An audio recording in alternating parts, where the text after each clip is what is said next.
கடவுள் மாதிரி எங்கள் பொண்ணுக்கு ரொம்ப வாழ்க்கை இது கொடுத்தவங்க. ரொம்ப கஷ்டப்பட்டு ஒரு தைரியமாக இருக்கிறதுக்கு காரணம் மேடம். நான் அதுவே ஊரில் தளர்ந்து நான் நிற்கிற அந்த குழந்தையெல்லாம் முன்னாடிலாம் ஒரு ஃபங்க்ஷனுக்கு போக முடியாமல் இருந்ததுங்க. இப்போ ஓரளவுக்கு எல்லாம் போகிறோம் வரேன். ஓரளவுக்கு முதல் மரியாதையும் அந்த ஊரில் இருக்குதுங்க. எல்லாத்துக்கும் காரணம் மேடம் அவங்க தான் எங்களுக்கு வழிகாட்டிங்க.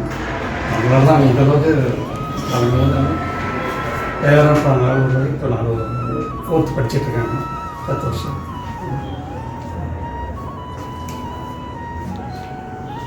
ரொம்ப ஹாப்பியாக இருக்குங்க. ரொம்ப ஹாப்பியாக இருக்காங்க. எல்லாம் அவங்க இருந்தாங்க, இது பண்ணுறாங்க.